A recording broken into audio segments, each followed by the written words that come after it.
Good afternoon, everybody, and welcome to today's webinar, Biodiversity Net Gain Principles and Guidance. My name is Will Gates, Syria's Network Manager. Before I hand over to Claire Wansbury, who's going to do the introduction for us today, I'd like to briefly explain the format for the Q&A that will take place towards the end of the presentations. If you have a question that you'd like to submit, you'll see that you have a question box. You can submit those. Please remember to type the name of the person that you're directing your question to.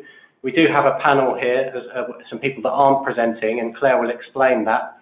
But yeah, please submit your questions to the question box at any point, and we'll go through all the questions that have been submitted a bit later in the webinar. So I'll hand over to Claire Wansbury, Associate Director of Ecology at Atkins, who will take us through the webinar. Thank you, Will, and thank you everybody for joining us today. I'm Claire Wansbury, Associate Director of Ecology in S&C Lavallin's Atkins business, and I chair the project steering group for the Practical Guide to Biodiversity Net Gain. It's good to see three leading industry bodies, Syria, SAIM and AIMA, coming together to produce this guide. Atkins is a corporate member of Syria and AIMA, and I'm a fellow of SAIM, so I was really pleased to accept the invitation to chair their project steering group.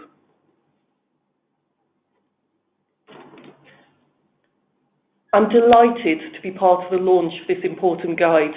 We have about 500 people registered for today's webinar, so this is clearly a popular topic. The importance of biodiversity and its benefits to society and the economy are increasingly recognised. The consequences of the ongoing decline in biodiversity are also evident.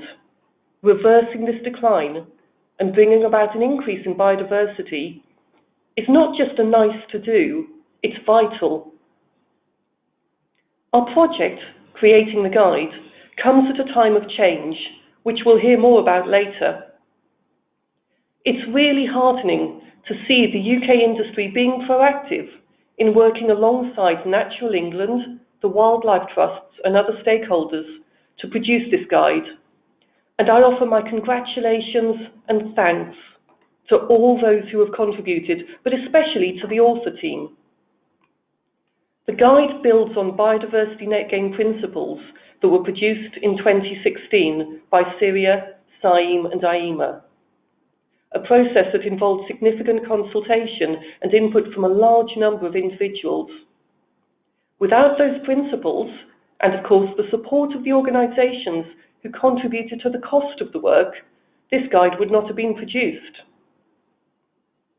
The guide is available and free to download from Syria, SAIM and AIMA's websites.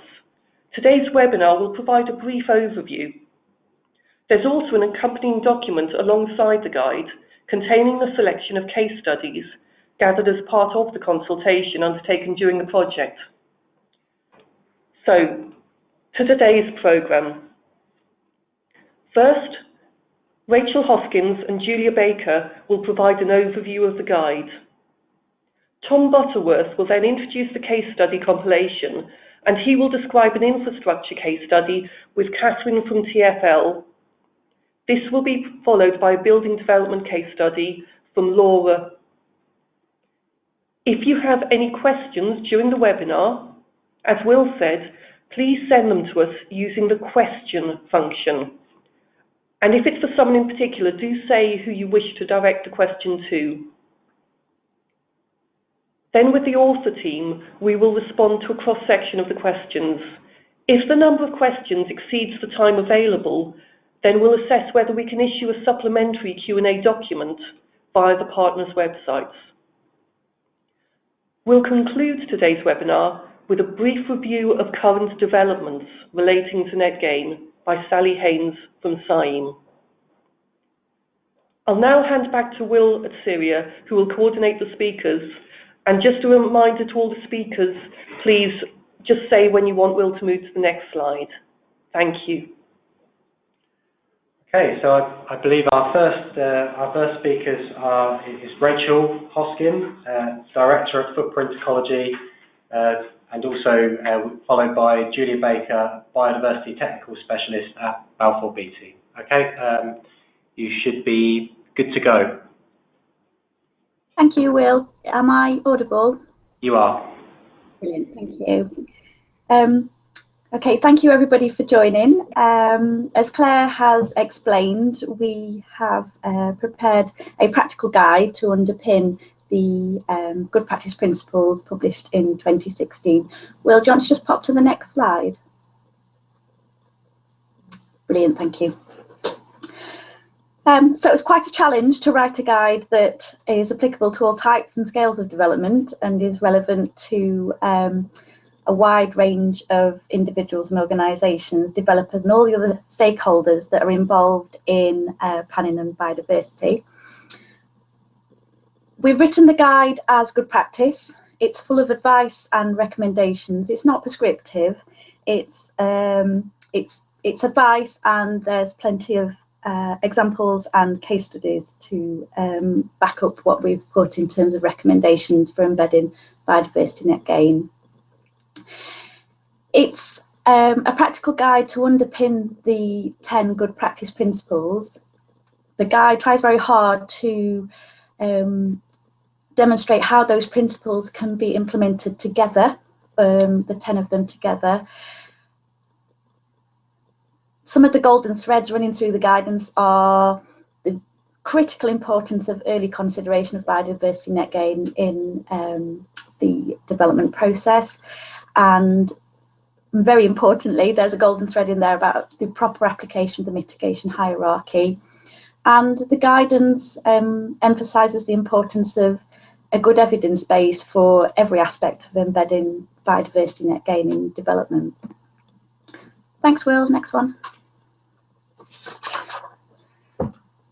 So we're very pleased that the publication is very timely. We've just had the Chancellor's Spring Statement, and I think Sally Haynes from SAIM will touch on this a little bit more later.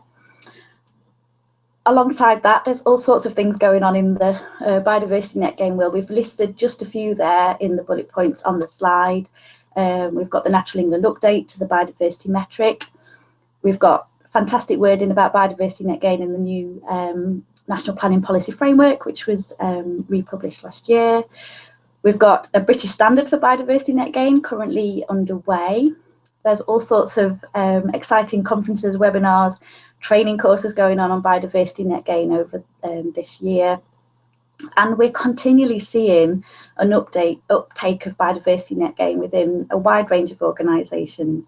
So we feel that this is very timely and very relevant right now. We're very pleased that it fits right in with everything else that's going on. Thanks, Will. So, as I said before, we had the challenge of trying to make the guide relevant to a wide range of stakeholders. And so we've got chapters that will be more relevant to particular stakeholders and organisations who are involved in planning and biodiversity, but actually we feel it's quite likely that many of them will benefit from the whole guide.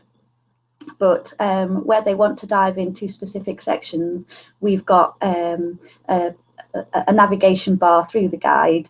And for example, throughout the guide there are advice boxes for local planning authorities, particularly through the project life cycle, which would ordinarily be more relevant to developers in the construction industry, but the planning authorities can see by diving into those boxes where they can be involved throughout the project life cycle and certain things that they can be doing to help embed biodiversity net gain throughout that life cycle.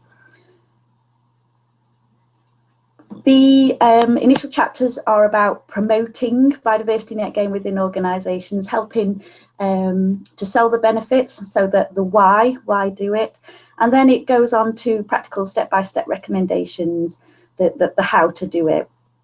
We've included quite a lot of topic-specific technical notes which can be used individually. So, for example, we've got one specifically on engaging stakeholders. We've got one on links to natural capital. We've got one on ideas for small-scale development in particular.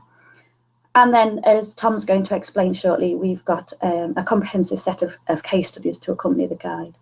Thanks, Will. One thing we've tried to do throughout the guide is include checklists and summary boxes. So these can be taken and used individually. So the example on the screen there is just the top part of a particular checklist for local planning authorities. So our checklists that we've include questions: have you got this in place? Have you done this before this? So hopefully they're going to be really helpful for those using the guide. Thanks, Will. I'm just going to quickly explain the public sector parts of the guidance. And so just to highlight, for local planning authorities, we've got a couple of chapters specifically for them. So we've got a chapter setting out what are the benefits. So what are the benefits of embedding biodiversity net gain within local planning authority functions, both planning policy and development management. The guide talks about the importance of integrating biodiversity net gain into all of the work of a local planning authority, and that it can link across a wide range of other strategic objectives for an authority. Local planning authorities are always working with stakeholders, and so in the guide we've flagged the importance of working with stakeholders when embedding biodiversity net gain into the planning function. So that's the what are the benefits, the why, and then the next slide, thanks. The other part for planning authorities is the how. So this part of the guidance talks about incorporating biodiversity net gain into local plans. It talks about the development management process. It highlights the importance of gathering evidence for a local planning authority to have the information to demonstrate that it is achieving a biodiversity net gain, and how to set about getting an evidence base that is local planning authority wide. As I mentioned before, there's a strong emphasis on working with stakeholders and local partners. And for local planning authorities, there's a range of options for local implementation. It's not a one size fits all, and so we try to emphasise that in the guide. I've mentioned the checklists, and I've also mentioned the local planning authority boxes throughout the chapters. So that's just a taste of the local planning authority aspects of the guide. So I'll hand over to Julia now. Thanks, Rachel. Will, can I check whether the audible is clear? Yep, we can hear you perfectly. Great. Okay, next slide, please. Right, good afternoon, everyone. So as you go through the guide, on the left-hand side, you'll see that visual. And that's a handy navigational tool listing all of the parts and the individual chapters within each part, so you can see what interests you most and go to the places where you want to find the information that you're after. But there's an awful lot there, and there's a lot of good stuff. So what I wanted to go through today was, I was thinking about what would be my 4 handy hints to use in the guide, and essentially to get people started. So let's go through them. Next slide, please. The first one is frequently asked questions. Now, whenever I'm going through a guide, I just find these really useful, because you can go through, you can skim read, you can focus on a question that is interesting to you, and it's a useful starting point to then get to grips with where you want to go for more information. So we wanted to include a list of frequently asked questions, and especially drawing on all the questions from the consultations. And many thanks to the many people who gave their feedback and their time for the consultations. So we use those to really shape our frequently asked questions. Next slide, please. So 1.7, it's in chapter 1. If you go to your guide and go to 1.7, you'll see our list of frequently asked questions. And to give you an example of what it looks like, next slide, please. You'll find a table like this one. And on the left are the questions, such as what is biodiversity net gain? What's the business case? Isn't it just for big developments? And on the right, what we've tried to do is give you a snapshot, a summary of the answer, but also point you in the direction of where to find more information. So we were kind of trying to sneak in two things there. We've listed out all the questions and given you a summary of the answer, but also here's where you go to find more information, again, to help people navigate through the guide. So as an example, if you can go on to the next slide. I get asked this a lot, especially within Balfour BTR. Julia, this is just a whole lot more work, isn't it? Whereas you go to and look at the answer, say, well, actually, no, if you're doing ecological impact assessments already, you'll already be undertaking many of the activities in the guide. And we summarise these throughout the guide, but particularly look at technical note 7. Next slide, please. So there you would go to technical note 7 for a summary of that, but also find it throughout the guide. So those are the frequently asked questions. Next slide, please. What does good look like? As Rachel said, this was really, really important, and it came up a lot throughout not just writing the guide, but also doing the consultations and feedback. So we wanted to use the guide as a very practical starting point to help people understand what good looks like, but then also to implement their work accordingly. So this is certainly my number 2. Next slide, please. What's been extraordinary about Biodiversity Net Gain in the UK is that it's genuinely been driven by industry, and now having the wider stakeholders in the way that people have come together, as Rachel said, has really been fantastic. But if we in industry are driving it forward, then it is certainly our responsibility to do it right. And what does good look like is not just something to sort of pay lip service to, but it's actually our responsibility to do it right and to do it properly. And one of the things that came out very strongly in the consultations that we had many questions on: what is good practice? How do we follow good practice? And this certainly relates to all types of development. As Rachel said, the guide is for development that needs a full EIA, or the smaller developments that just need scoping ecological assessments. It's also for developments under permitted development or routine maintenance activities, even if those are seeking biodiversity net gain. So what does good look like certainly applies to all of those types of development. Next slide, please. So if you want a snapshot example of what does good look like, table 2.1, that's your go-to place. And it starts off with this table, so it brings out pointers that you can use as a checklist to look at this throughout the project life cycle. But there are 2 points that I want to make. So firstly, next slide, please. This is just an overview. So it's just a summary and an overview, and please refer to part D, which contains the detailed advice. So that's the first point. Next slide, please. The second point, as Rachel said, the guide is for so many types and sizes of development that we've listed everything out, but it's for people to apply on their individual developments and to certainly be proportionate. So while we list out all the possible aspects of what does good look like, it might or might not be relevant for your particular project, depending on your size, your scale, and your impact on biodiversity. So all of this is certainly coming with the message of be proportionate. Next slide, please. So that's the rest of table 2.1.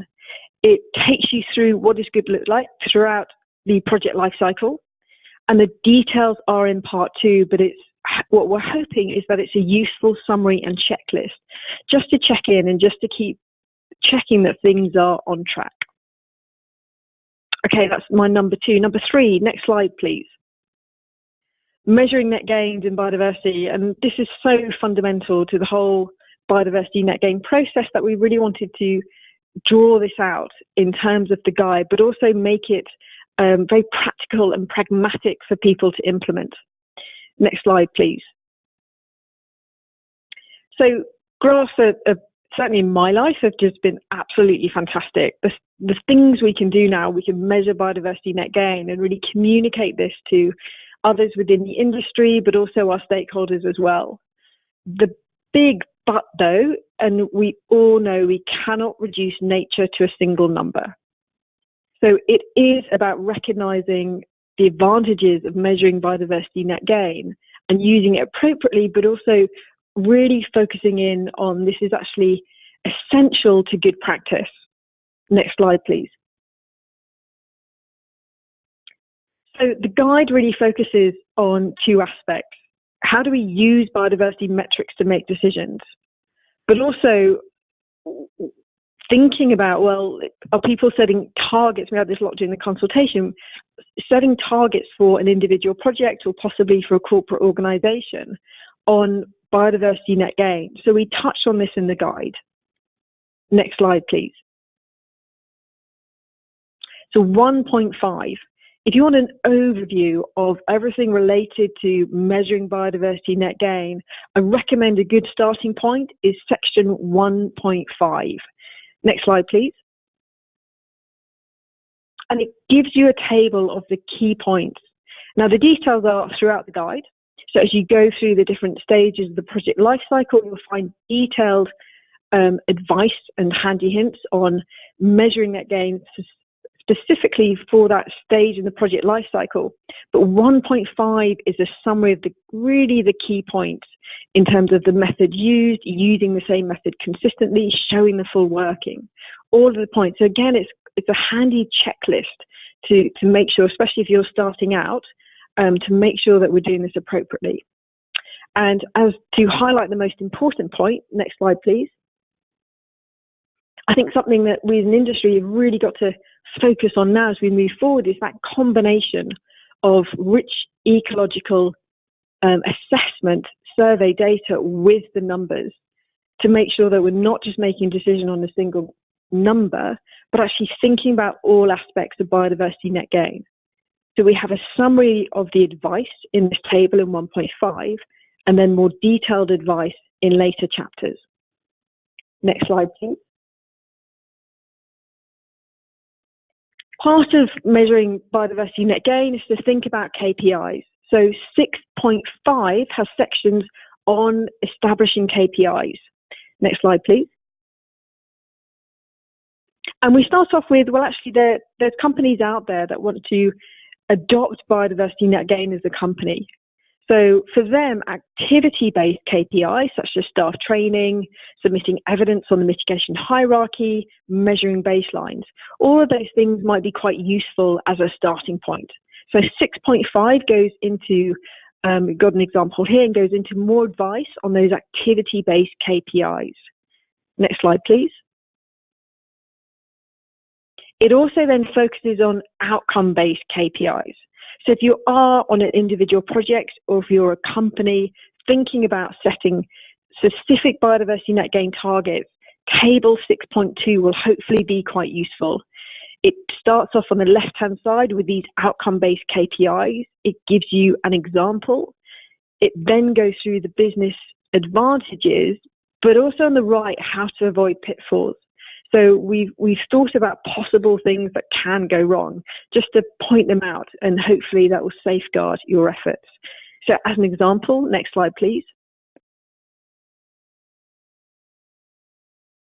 Achieve net gains in biodiversity in a way that contributes towards local priorities. So that might be something that you want to set as a KPI. Next slide.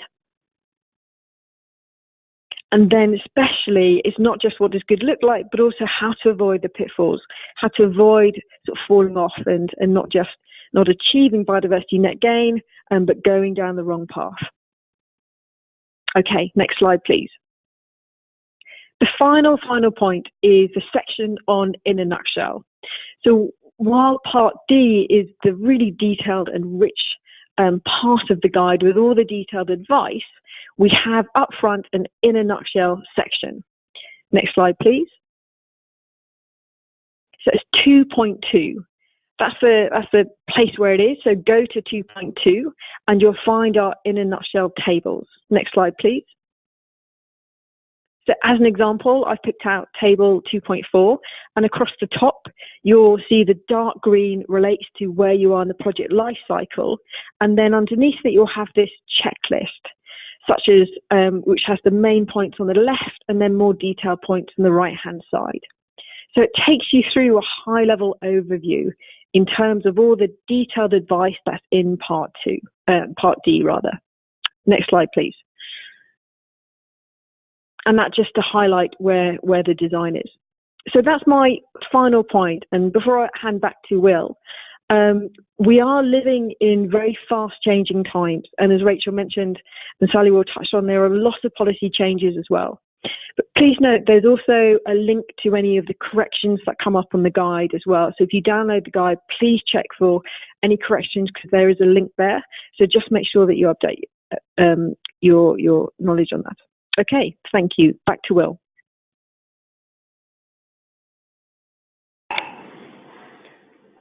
Thank you, Rachel and Julia. Just a reminder to everybody, you can submit questions on the question panel and we'll pick them up in the Q&A session later. We're next going to hear from Tom Butterworth, who's going to talk about case studies, and he'll be joined by Catherine Drayson to talk about a specific case study, and they'll be followed by Laura Bocadamo with another case study. So over to you, Tom. Thank you very much. Next slide, please. Very good. So thank you all for joining today. Alongside the guidance document, and in addition to the examples we've got throughout the guide, we have a separate document that covers almost 29 case studies. And these case studies range from small green roofs to large infrastructure projects, from housing development to covering issues of stakeholder engagement, to assessing biodiversity at a strategic level, to delivering the biodiversity gains throughout and through a Biodiversity Net Gain project. So a wide range of case studies. When we were pulling these together, many people were taking forward Biodiversity Net Gain projects, but very few were at the stage where the whole process could be demonstrated from start to finish. And for that reason, what we've got in our case studies is demonstrations of really good examples of different aspects of Biodiversity Net Gain. So some of those will, as I say, focus specifically on stakeholder engagement. Some of them will focus specifically on measuring change, some of them on strategic assessments. They've been reproduced more or less as they were submitted, and prove a really valuable snapshot on Biodiversity Net Gain across the UK and the practice that's been going on and been building. Over the coming months, we're looking to update these as the projects here within the case study document, but also as other projects come forward, we're looking to expand the case studies and make sure that we can tell the whole story from a project from its inception right the way through to delivery of gains of biodiversity. And I'm sure Sally will say something more about that later. So over the next couple of slides, we're just going to pull out a couple of these case studies to have a look at. But do have a look at the document. It's separate from the main guide. And in the front of that, the last thing I'll say about it is in the front of that, it does have a table setting out what these different case studies cover, or certain aspects, whether that be delivery of legal and policy requirements across the UK, or focusing on stakeholder engagement, or securing long-term outcomes for biodiversity. So you can search through the case studies quite quickly and easily. So let's move on to the next slide and start talking about one of these case studies specifically. I'm going to pass to Catherine now, who's going to give us an overview of the Biodiversity Net Gain work within TfL, and then I'll talk specifically about this project.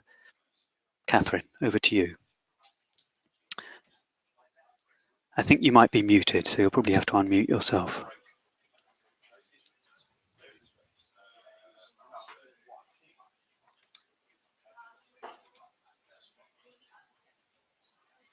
No, it doesn't seem to be working. Okay, well, I'll give an overview myself and see if Catherine can come in a moment. Transport for London has committed to protecting and enhancing the natural assets that it looks after on its estate, and has a key target for driving towards biodiversity net gain. To realise this commitment, this is a big commitment across a wide-ranging estate. To realise this, we worked with Transport for London to develop a biodiversity baseline. That meant using remote sensing data, using the existing data from local record centres and the data that are already held by people like Natural England, but also from Transport for London, to map where the habitats were on the estate, get an understanding of their condition and distinctiveness. We then developed a couple of toolkits, one to help us assess and make measurable biodiversity across the whole of the estate, and the other to look at to be used for individual projects, individual development projects, so you can measure how the biodiversity is changing on individual projects. These toolkits and this baseline were supported by guidance, both for internal Transport for London staff and also staff external ecologists that might be running these assessments. Alongside that, we've started to run training.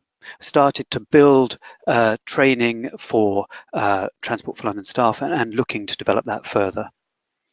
So this was an example of setting the foundations for running biodiversity assessments across large infrastructure projects. The next steps will be to start to articulate that and work that through with the individual projects. I'm just going to give Catherine another chance to see if we can get that line unmuted. Doesn't look like we can. So the next steps for this are to start to take this further and start to look at how this plays out on individual projects, start refining the approach and developing it so that we can actually see how we can measure this biodiversity for individual projects, but also across the whole estate, passing this data back to the record centre so that we can share that and make that available. I'm going to leave that there. My apologies that Catherine wasn't able to join us. There's obviously a technical difficulty there, but we'll pass on to the next slide and bring up the next case study, please. Thank you. Hi, everybody. Just a quick sound check. Can you hear me okay? Yes, yep. we can. Yep. Perfect. Well, good afternoon, everybody. My name's Laura Boccadamo, and I work in the group sustainability team at Berkeley Group, and I'm here today to tell you a little bit about our Kidbrooke Village development, which is implementing an approach to biodiversity net gain. Next slide, please. But before I do, just wanted to give you a quick introduction to the Berkeley Group. So for those who aren't familiar with Berkeley Group, we're a property developer, and we're comprised of 6 autonomous companies, Berkeley, St Edward, St James, St George, St William and St Joseph. And we deliver a range of developments from family homes to city apartments and vibrant mixed-use schemes. Biodiversity is important to Berkeley, and we recognise this for a number of reasons. It can help improve air quality within our towns and cities. It provides resilience to climate change. It adds amenity value and it supports well-being. But yet, despite this, we knew that biodiversity was declining. Next slide, please.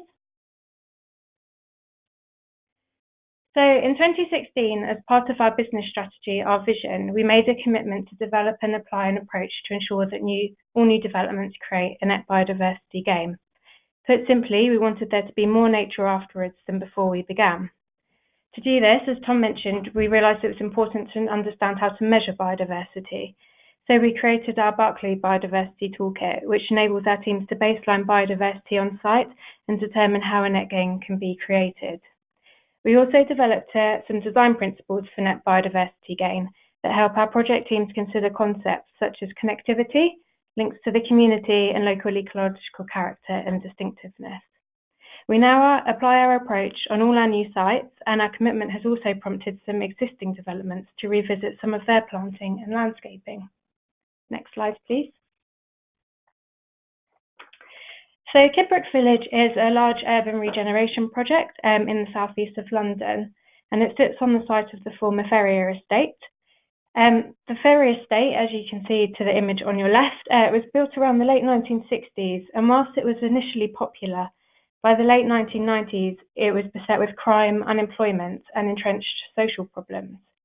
Berkeley began redevelopment of the site in 2009 with a new master plan set to deliver 4,800 homes, shops, health facilities, restaurants, offices, community facilities and new open spaces, including a 20-hectare area of parkland called Cater Park. To date, 1,600 homes have been built and Cater Park has been developed as an area of parkland. However, the team at Kidbrooke Village were inspired by our commitment to work on biodiversity, and so they took a look at what had been installed in the early phases of the project and decided that they wanted to do more to enhance biodiversity. So they partnered with the London Wildlife Trust, and together they've been working to transform the existing parkland at Cater Park into a wetland area that attracts wildlife and people. Next slide, please. They started by baselining the site for its biodiversity using the Berkeley Biodiversity Toolkit and created a new landscape strategy that would ensure a net biodiversity gain. This includes species-rich meadows and wetland areas. The landscaping enhancements were implemented from April last year and are transforming the area into beautiful landscapes that offer benefits for wildlife and people.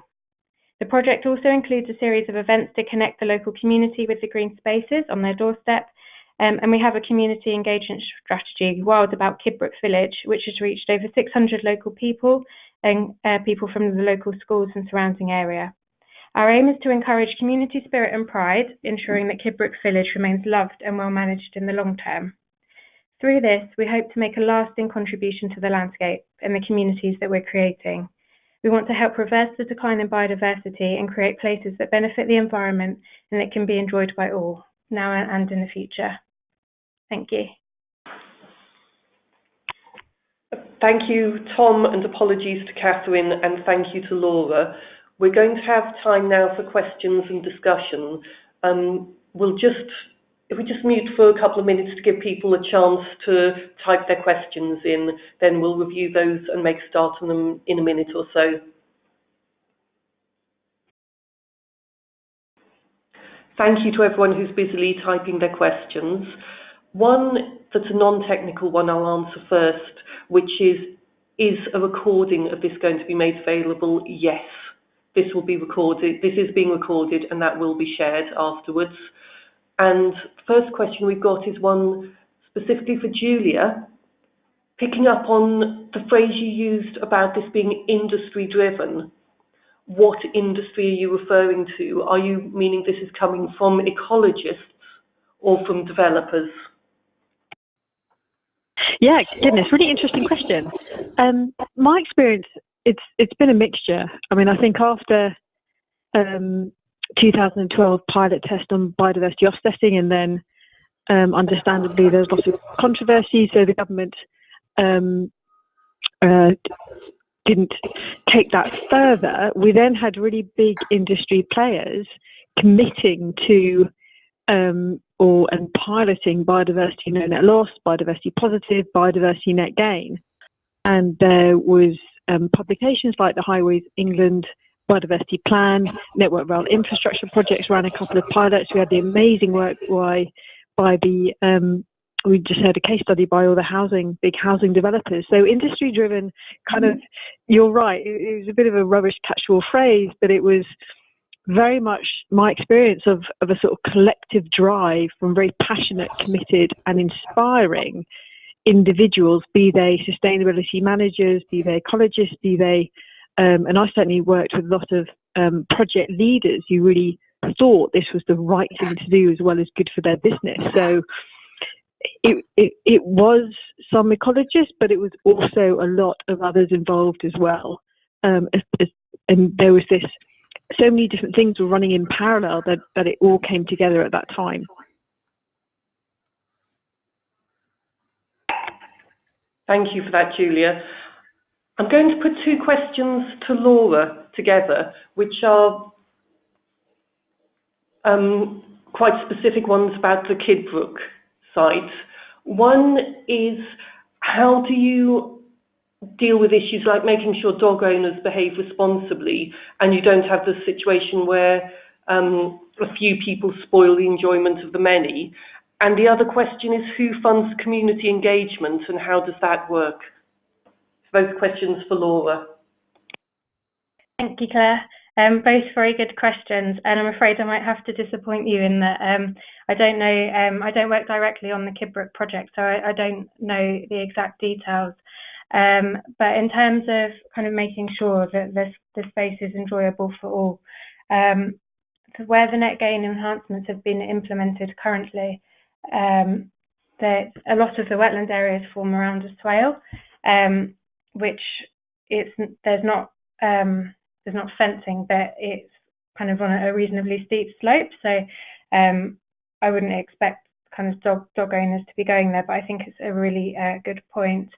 And in terms of funding, we've partnered with the London Wildlife Trust.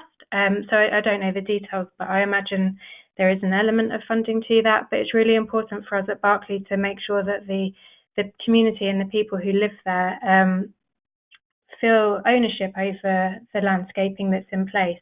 And as part of our partnership with the London Wildlife Trust, some of the community events that are being run are really to try and engage the local people in what's around them so that they understand kind of what features are there, and so that they can kind of not take ownership of it, but have some role in its care in the long term. I hope that answers some of your questions. Thank you. Yes, Laura. There have been a series of questions that are all around very related topics, so apologies, I won't capture all the nuances of the individual questions by putting these together, but this is a question, I think, particularly for Julia and Rachel, around metrics and toolkits. People have pointed out that there are various different metrics being applied, various different toolkits being used, and just to get a feel of how many different ones are in common use. And also, how do we ensure that there's a common approach and that we actually get comparable results where you can have genuine comparison across organisations to see the whole picture of what's actually going on?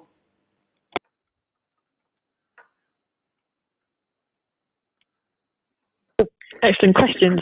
Rachel, do you want to speak from a local authority perspective? Okay, thanks, Julia.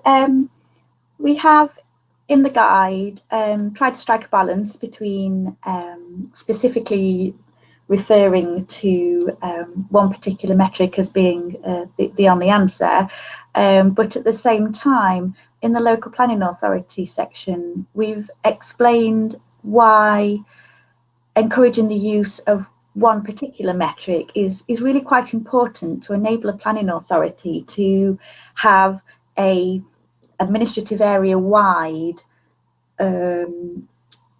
record of continual biodiversity net gains, because otherwise it's incredibly difficult for a planning authority to collate all the data from individual development projects. And so the guide tries to explain why it would be beneficial for a planning authority to promote and encourage the use of one particular metric approach, so that as developments are submitting their biodiversity net gain calculations and post-development submitting their monitoring information, that can be collated and the planning authority can have a continually updated database of this is where we're at with biodiversity net gain across our administrative area. And so the guide explains why that's a beneficial way of operating for local planning authorities. And I think from industry perspective, we've certainly been wanting consistency in a level playing field for quite some time. And the government and particularly Natural England have responded. And Natural England's revision to the metric, I think, is looking really exciting. And the revised metric will be issued as an Excel spreadsheet, as an Excel tool that will certainly help consistency, because it will just be the one tool rather than the different versions that are out there. And if you look at, it's not just the numbers that come out, but it's my point about how we use the numbers. So I think that there's two key points about consistency. Now, how the numbers come out, it's often the the translation between the habitat classifications that we use in industry, such as phase 1 or whatever, and then how are the distinctiveness scores assigned. So that's one point of consistency, but also getting much, much better on those condition assessments. And that really drills down to people showing their full workings and really justifying the evidence of how they've scored condition. So I think that the more that we start to question and make sure we've got the quality assurance in place, even if companies are using their bespoke tools, by that nature, we will get better in terms of our consistency and our standards in generating the numbers. But then the real trick is how we actually use the numbers to make decisions. And Nick, I think at the end we'll talk a little bit about communicating net gain as well.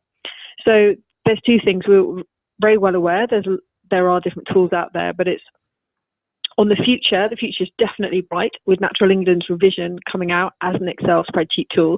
We've also got, as Rachel mentioned, the new British Standard coming out, which will again help to better get sort of consistency on board with this. But there's two aspects. There's the numbers, and it's for industry to be really transparent in how we got those numbers, but it's also the application of the tool to make decisions. Thank you both. I think we've got time for a couple more questions. Apologies, we're not going to get through them all. So I've got one quick question for the author team and one quite deep question for the author team. The first one, the quick one, is does the guide consider species? And the second one is how much do you need to deliver real net gain in terms of a percentage? So when does the net gain percentage actually become so small you're really only delivering no net loss, or there's a risk you're not even delivering that? For some local planning authorities, they talk about a 20% gain. And also, what is that 20% of? Is that 20% of the baseline amount of biodiversity, or you put back 20% more than you lost? So that's a couple of questions brought together. So the two questions are, does it consider species, and how much net gain do we need to make it real net gain? Wow, these are fantastic questions. Can I jump in about species, Rachel and Tom? So yes, we consider species, and throughout there's this a bit of a soapbox moment, but it is practical advice as well about the importance of using a number in combination with rich ecological qualitative assessment data. So we cannot reduce nature to a single number. We know metrics do not capture all the richness and complexity that is nature and biodiversity. So you might have a site that's fairly low grade habitat, so the numbers aren't great, but it's a fantastic site for butterflies or for invertebrates or something. So you've got to make decisions and use biodiversity net gain in accordance with individual nature features. And the other thing that guide strongly states is never have a single number for one site that represents a range of different habitat types or a range of different ecological functions or a range of different species that use that site. So it is about net gain according to individual features and elements and functions and species of nature. And that's really what we hope the guide has very strong messages about, and actually helps people to implement those as well. Rachel and Tom, do you have anything to add on species? No, nothing to add on species. Well said. Tom, do you want to have a go on the deep one? Yeah, I'll try. So I think that firstly, it's worth pointing out that the DEFRA consultation that closed recently asked whether 10% net gain would be appropriate. That's 10% in a certain context. That's 10% using DEFRA's specific metrics, and it's a 10% gain, as I understand it, in terms of biodiversity units. So not necessarily area or quality of the habitat, a combination of the two. How much is enough in order to make sure that a gain is delivered is something that we won't know for certain until we've run through a number of biodiversity net gain projects through to delivery. And we're still at relatively early days in this, even from the pilots 8 years ago. If habitats take a number of years to create, we're still at relative early days. So I think the jury's out a little bit.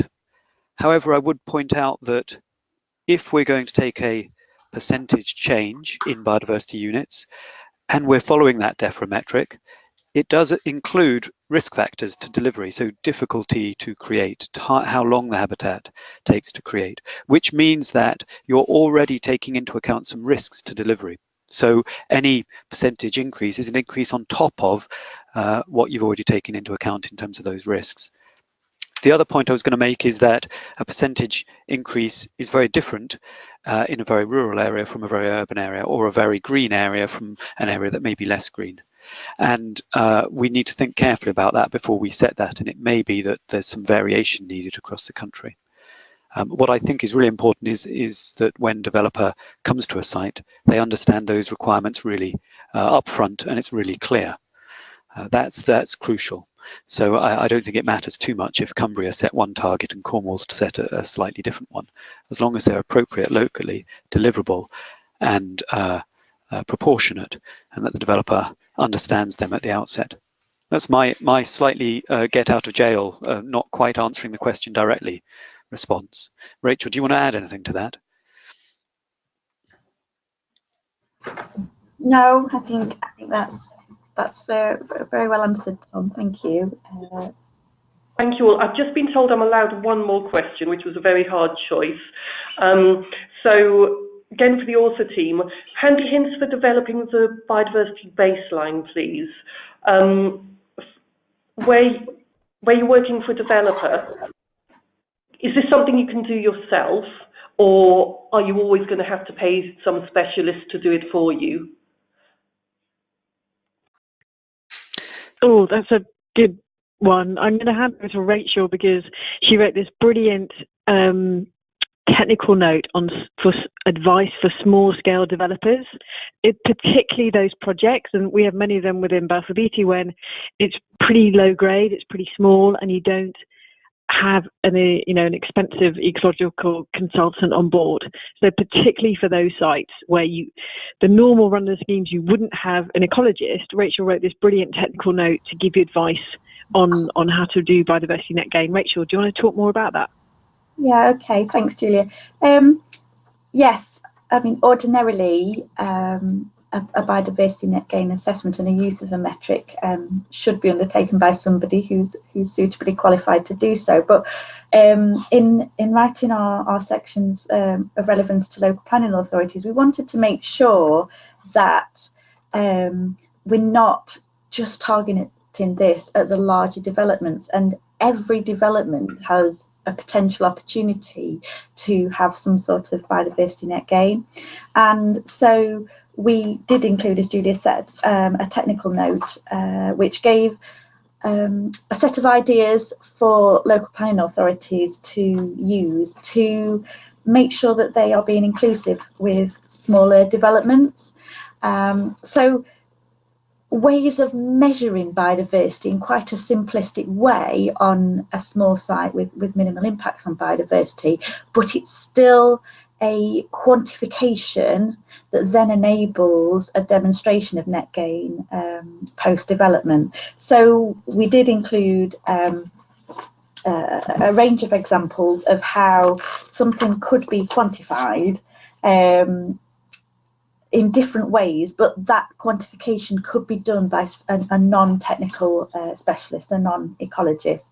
So the technical note goes through a range of options for measuring biodiversity net gain, and also encourages the use of habitat banking that a planning authority might want to set up for very small scale developments to make a meaningful contribution to something that's locally relevant, that might therefore just be a financial contribution to enable a bigger project to proceed. So the technical note talks about two things. It talks about how a very small scale minimal impact development can measure biodiversity losses and gains, and where relevant, they might want to, a local planning authority might want to consider some means of small developments making a financial contribution to a local biodiversity project in order to demonstrate their gains where they're not able to do so on a small site.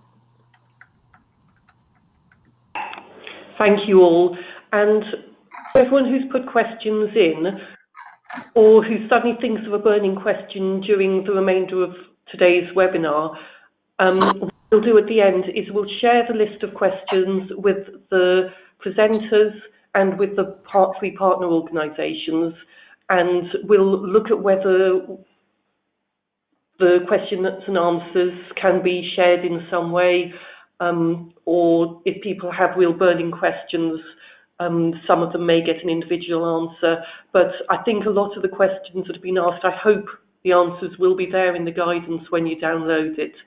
So for the next session, we're going to be handing over to Sally Haynes of SIAM, who's going to be telling us a little bit more about what's happening around this topic. Well, thank you very much for this opportunity to talk a bit about sort of where Biodiversity Net Gain is going. Listening to my co-presenters, I've been reminded that it was back in 2015, actually, when SIAM and Syria and IEMA, when we sat down and started talking about collaborating together, and work that initially led to the production of principles. And many thanks for Julia for getting us round a table to do so.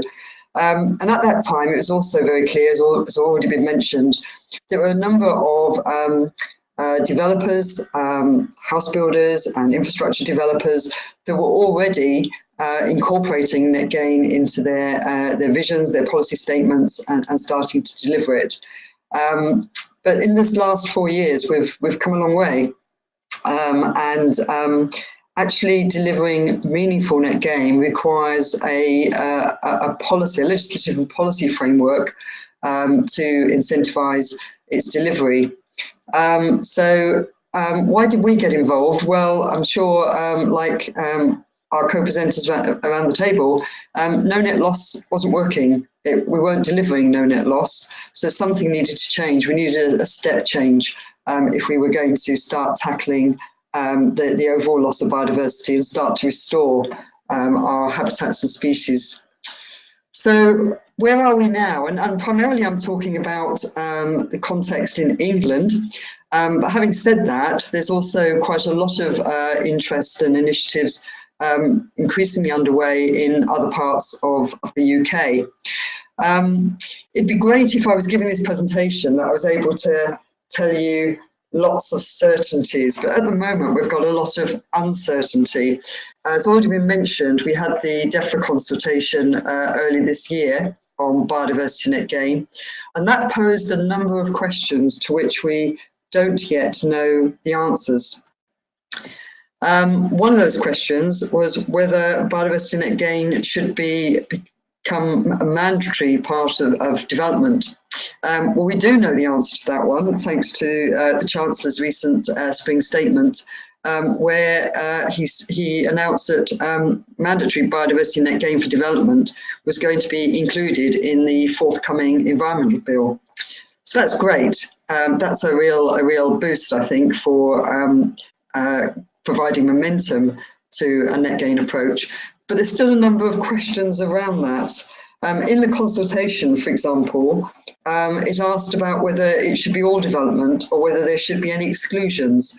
For example, for very small scale developments or for major infrastructure projects, developments that were being done under permitted development regime and so on. And we don't know yet whether there are going to be any exclusions, and if so, what those exclusions might be and how that mandatory approach is going to be implemented. But we do know that certainly for the majority of developments, if not all, it will become mandatory. As already been discussed as part of the Q&A question, we don't know how much net gain is going to be required under the mandatory approach. And we don't really know how much is enough because, as Tom said, it's actually quite complex. And we don't know whether there's going to be more emphasis on using a single metric, such as the DEFRA Natural England metric that has also been mentioned, or whether there's going to be much more scope to use a range of metrics, although I would take note of Julia's point that certainly at a local planning authority level, using the same metric is actually quite key. So we don't yet know how much gain is going to be the minimum required. We don't know how the tariffs will work. The consultation asked about the potential for having a tariff option, whereby rather than provided on-site or off-site net gain habitat, there would be the opportunity to pay money, a certain, associated with a certain scale, to pay money that would then be used collectively to deliver net gain elsewhere. We don't know whether that's going to be only for small scale sites. We don't know whether it's going to be able to do a combination of for larger scale sites, a combination of doing off-site delivery, on-site delivery, and pay some money into a tariff. So there's a lot of uncertainty about the tariff, how it's going to be collected. Is it going to be collected at the local planning authority level? Is it going to be collected, for example, at a local nature partnership level? Is it going to be collected by Natural England? And then how will it be spent?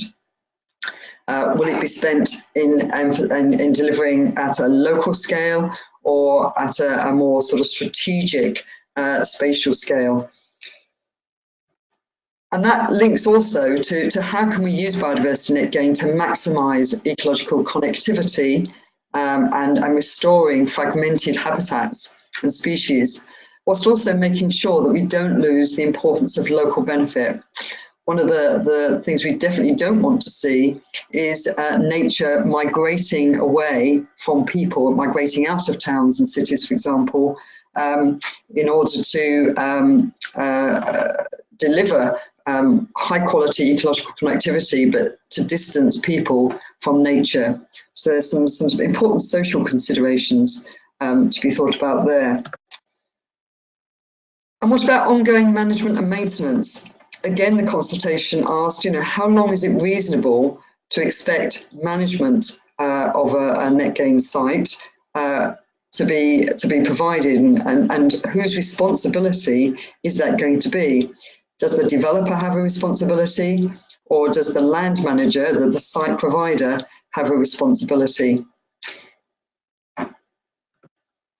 And then who's going to do the monitoring and enforcement, and how will that work? How will we know if net gain is working, whether net gain is being delivered, and who's going to enforce when it isn't? So is that the local planning authority's responsibility? Is that statutory nature conservation body's responsibility? And what are the roles of those two types of authorities going to be? And dare I say, how are they going to be resourced in order to do that?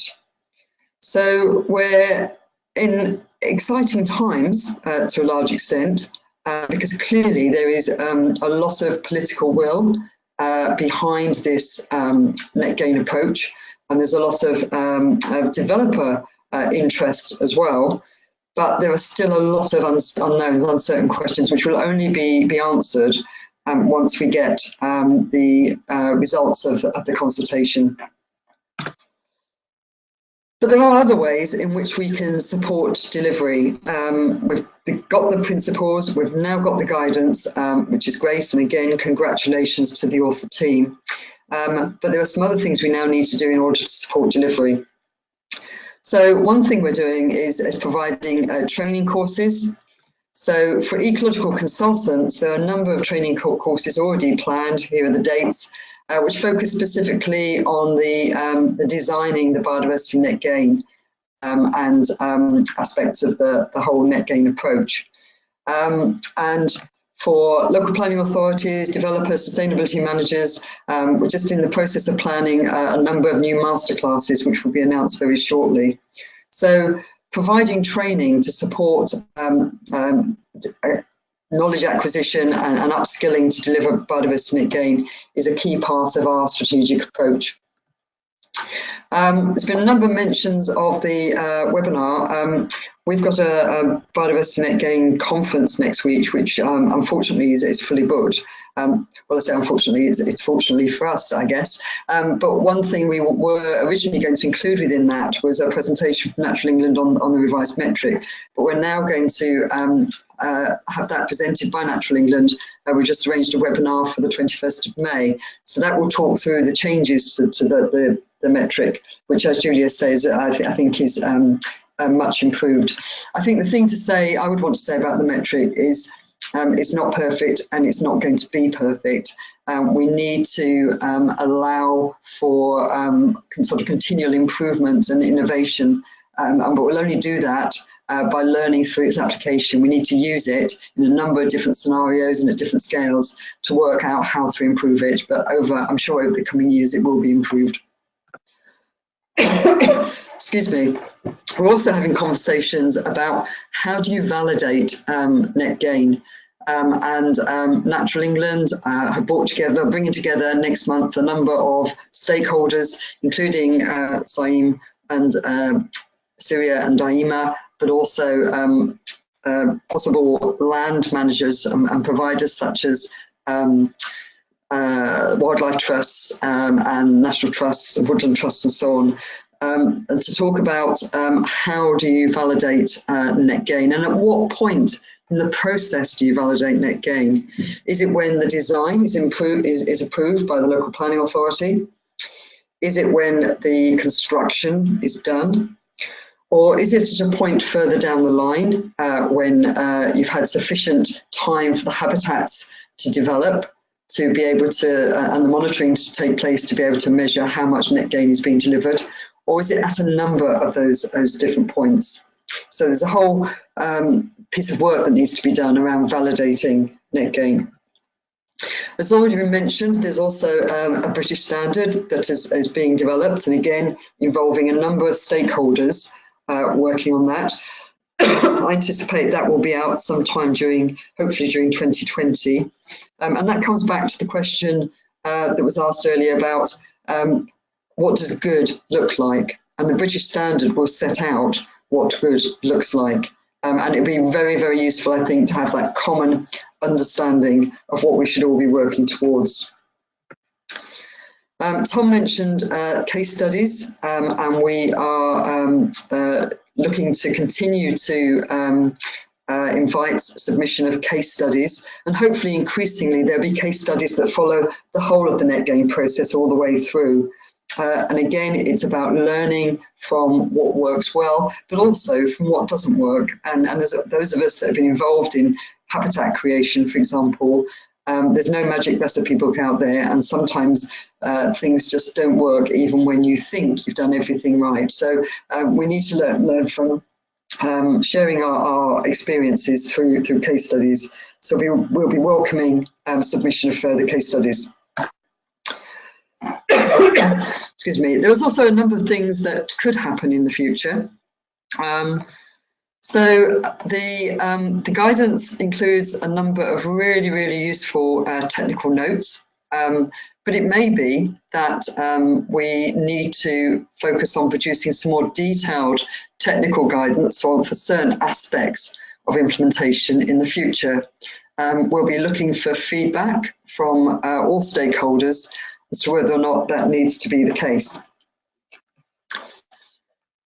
It's possible to think about accrediting biodiversity net gain provision, but who should you be accrediting? Is it those that are designing the biodiversity net gain? Is it the developers who are delivering it? Is it the brokers who are perhaps bringing the land managers, the site providers, and the developers together? Or is it the land managers? If you want to promote high standards, then accreditation of biodiversity net gain delivery might be a way to do it. But we need to think very carefully about, well, who is it that we should be accrediting? What part of the process, and what will do the most in terms of ensuring that high standards of net gain delivery are provided and maintained.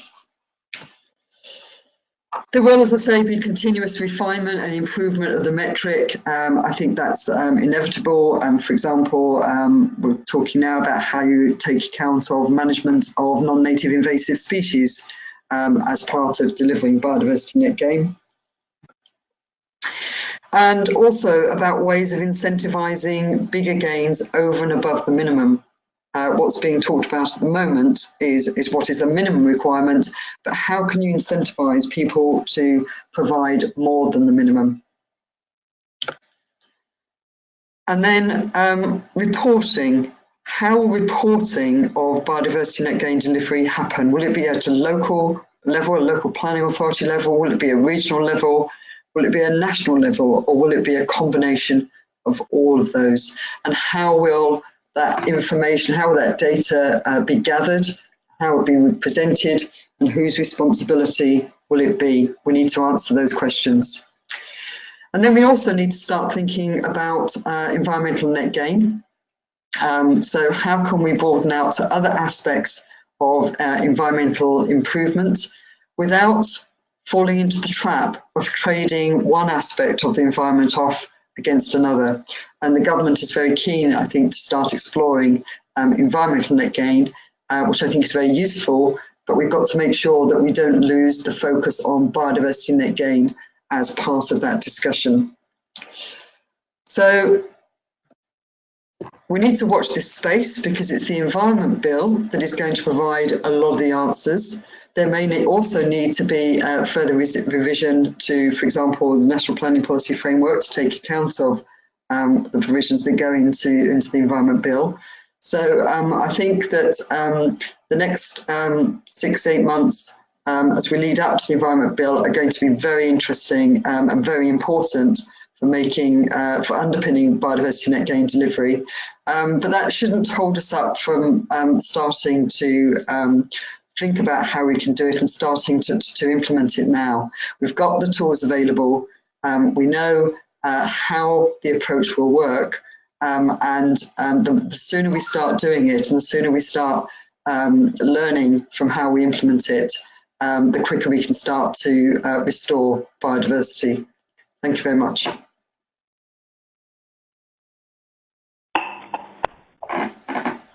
Thank you, Sally. And thank you to all our presenters today. Thank you to Syria, Saim and Aima, and also to all of the organisations that have contributed in one way or another to putting the guide together. Syria organisers have told me we've had an unprecedented number of questions on today's session, so thank you all as well for listening in and asking those questions. What to do next, I would say, first thing, if you haven't done it already, please do download a free copy of the guide. We hope you'll find a lot of the answers in there. Once you start using the guide, then providing feedback to the partners will be really helpful. And so will providing case studies, sharing lessons of what works, but also, Sally said, sharing lessons of what doesn't work, because otherwise we're not going to learn. For today's webinar, the recording will be available and you should all get an email when it is available. You will also get a feedback survey about today's webinar, so please do provide feedback on the webinar itself. And also, what we're hoping to do is collate the questions and see how we can best share the answers with you. So thank you all. I hope that's been a really useful taster for the new guide today. Thank you for your time for joining us. Goodbye.